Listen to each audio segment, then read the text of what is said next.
You're listening to Tech Talks, the TV industry podcast from Broadcast Tech magazine.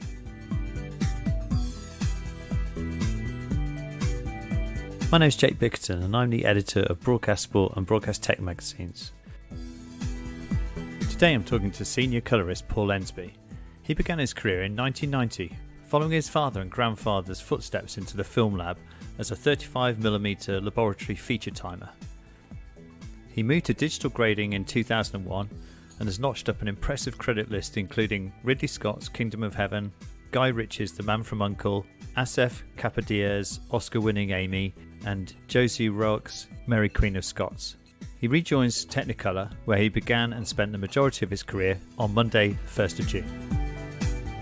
Back in 1990, when I first started in the industry, it was basically a Technicolor film lab out by Heathrow in London, and it was a very different world to what it is now. Starting out in the business, following my grandfather's and father's footsteps. And was their background in film labs specifically? My grandfather worked in the solutions department, so he was almost head deep in a bath of bleach most of the day. And health and safety not being quite up to speed as it was in those days, it was kind of I'm surprised he survived as long as he did. And my father just started off in humble beginnings in the stores, but then worked his way up to being a grader himself on what we had 16mm drama in those days. Right. And then ended up as a sort of feature contact man, which is basically almost like a DI producer nowadays, what it will be. Get up at 5 a.m. and look at the previous day's rushes that were shot on film in those days, and come back directly to the DP every morning about what he'd got in front, and he'd be their eyes. He'd have the first eyes on their material that they shot the previous days. He ended up being the lead sort of contact for any Warner Brothers project. That was where he was when I kind of joined. They used to advertise internally those days. And there was one for a 35mm feature timer trainee. I put my hat into the ring, and I think I was seen as someone who might take to it and be able to train up and stay for a bit longer than some people did. After a kind of intense 2-year training program internally, the switch was flicked and I was okay. Were you working literally with your dad at that time? In the training period, you stayed away from any kind of important projects. You were like trailers and stuff like that, or student films. But eventually there may be a bit of crossover there at times when he'd be looking after a project, because he used to see them through from the dailies. He'd see it through to the release print stage. And sometimes I would get assigned to one of his projects and we'd work together, which is a bit strange. Did you have to do that for a few years at the start? After your 2-year training period, you were given 3 films to work on. If you got through those adequately, you were then assigned to be in a senior timer. Right. I got through those 3 projects, and then before you know it, you're 24-year-old in a room with Ridley Scott. You're trying not to look too intimidated by that. And you'd have to kind of prove that you could do it, otherwise you wouldn't last very long. So how did you get into that position at such an early age to be working with the likes of Ridley Scott? There was only a certain amount of us. Suddenly there would be this film, and I'd be assigned to it, and I'd be like, okay, I'll do it. It was a very steep learning curve very early, and you would have to really know colour very well, be able to assess instinctively what to do with an image without actually seeing the results straight away. So yes. I mean, how did it work to the lay person that doesn't know a great deal about processing film and the kind of colour side of it? The rolls and negatives which they shoot on set would be then put together by a negative cutter based on the editor's decision. Mm-hmm. And we would literally get that negative. Each scene would then, you'd have to assign a level of red, green and blue for the printer to print that particular shot at. I see. Bearing in mind, all you could have was colour and density. There was no contrast setting or anything like that. From that original choices you made, you would then have a print, which you sit down and view with the director of photography, director, sometimes editors. And literally in real time, you'd have to sit there with a pen and paper in your own version of shorthand saying, as they said, each scene, can we have this bit brighter, a bit darker, a bit greener, that shot doesn't match that shot, and blah, blah. Mm-hmm. And you'd end up, real time, because we couldn't stop like we can now. Yeah. And it was all interpretation, and they would say, it's a bit cold, this scene. You say, and in your head you'd be going, well, what is a bit? Is he talking about red, or is he talking about magenta? Is he talking about yellow? Very quickly you learn to interpret what they were saying to you in a real colour way, and then you sit down, make those changes to each red, green, and blue value for each shot. 2 days later, you get another print off and see how you've done. I'll press to repeat again, but obviously that costs money every time you do a print. What sort of kit would you use to change those RGB values? Originally, there'd be a Hazel team. From then on, you worked on a print, and you worked on machines which are literally hand-wound projectors. Look at your notes and try and then punch into a computer, give you a readout for each scene. As a result of that, you'd end up printing out a long piece of computer tape, which was just a series of punch holes in a computer tape, which would then be fed into the printer, then give you results. So it was quite a... Wow, it's amazing. It was amazing how any film ever got finished. How many years were you doing that for before digital ways of grading started coming in? Almost 10 years before this crazy thing called digital grading started to slowly but surely appear on the horizon.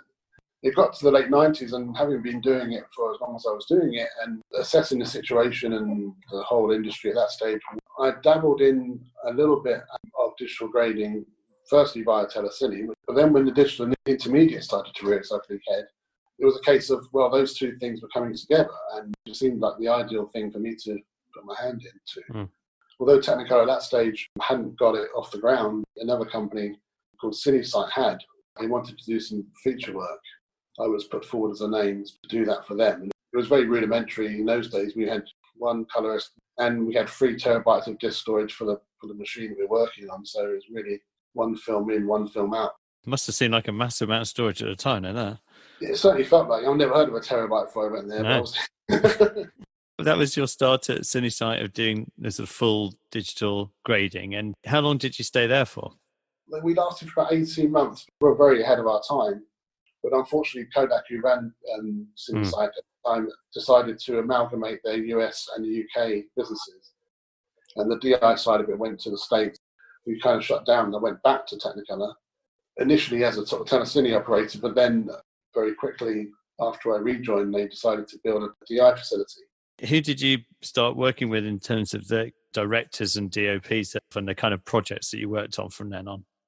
Well, weirdly enough, the very first DI I did with Technicolor was with Ridley Scott, with John Matheson, the DP, who I've since worked with more than anyone else, really, I would say.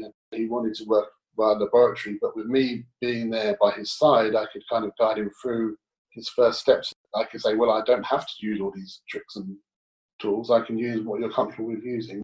And which film was that again? That was Kingdom of Heaven. So it's a nice film to look at. It's not a great film to watch. I suppose that is a bit of a frustration as a colorist. You can make something look beautiful, but if ultimately the film isn't so good, that work is not seen as quite so outstanding. Yeah, exactly. It works both ways. Can you list a few of the key directors that you've worked with since then and some of the key projects as well?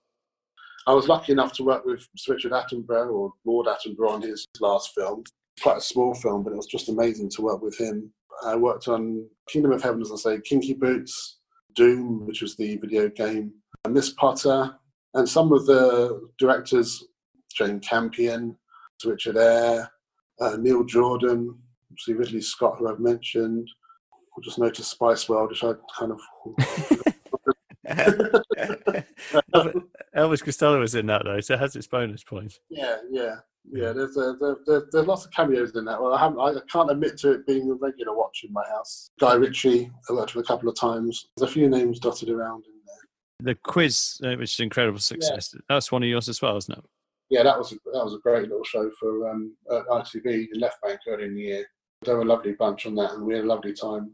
What about the pandemic? Has it impacted on the kind of projects you've been able to work on as well? Well, reasonably early on, the major projects either stopped or were delayed anyway. We're just starting slowly to come out of that now. Time will tell how that will evolve in the next coming months and years. It's been a case of just doing anything you can remotely. Even the next few months, I think it'll just continue that way. It's not the same as being in a room with someone, obviously. So as soon as we can get back to being together, will be a better experience for sure. Technicolor have got a thing called TechStream, which allows people to virtually be in the room. They can see what you're doing via an app. So there's all kind of different ways of remotely working nowadays. And I think a lot of it's been fast-tracked because of this process. You're officially starting back on the 1st of June, aren't you, in Technicolor? Yeah. So would you still be sort of working remotely for a little while? Some would say I've been in isolation for a long time anyway. work in a sort of dungeon area type. That's very Start true. anyway on our own most of the time.